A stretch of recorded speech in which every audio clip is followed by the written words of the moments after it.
points that the campaign used to use against the recall people. I'm from the inner city. I went to Crenshaw High School. If you saw the movie Boyz in the Hood, that's my high school.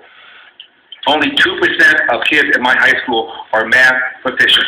And the polls show the majority of black and brown parents living in the inner city want school choice. They want the money to follow the child rather than the other way around, so they can put their kid into a better school, a better public school, a better charter school, a better private school, a better religious school. I want to give them that freedom.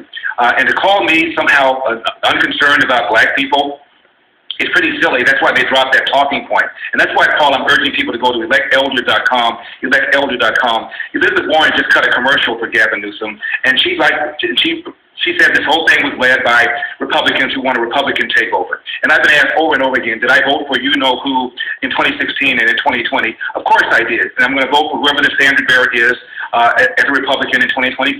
No one asked me if I voted for Mitt Romney. Nobody asked me if I voted for Bob Dole. Nobody asked me if I voted for George W. Bush or George Herbert Walker Bush. I haven't voted for a Democrat since 1976. That was Jimmy Carter, and I regret that. Yeah, well, obviously you're referring to Donald Trump here as far as you're very public in your support of him, which is usually the death knell for anybody with an R next to their name here in the state of California.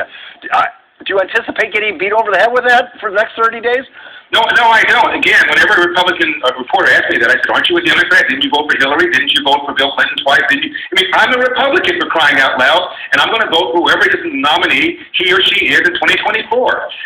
Why don't you ask me whether or not I care about the homelessness situation? Ask me if I care about crime, which is up in the Bay Area, up in Oakland, up in L.A., up in San Diego. Barbara Boxer just got mugged a couple of days ago, and had Gavin Newsom not had his security detail with him, he was attacked by a mentally ill homeless person.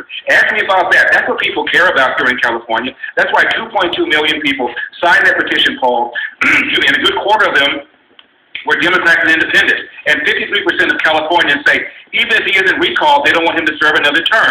And you can't get to 53% in California if it's just Republicans. So it's not true this is a Republican takeover. This is a referendum on the lousy job this man has done for the last 2 years, and a referendum on the way the Democrats have run the state to the point where we don't have enough water. We haven't added to our water infrastructure in almost 40 years. We don't have enough power. We have these rolling brownouts. It is ridiculous. How can Israel and Dubai become water self-sufficient when they've got a body of water called the Mediterranean? We have a body of water called the Pacific Ocean. We can't figure this out. Outrageous, Paul. Yeah, well, you bring up Barbara Boxer, and just kind of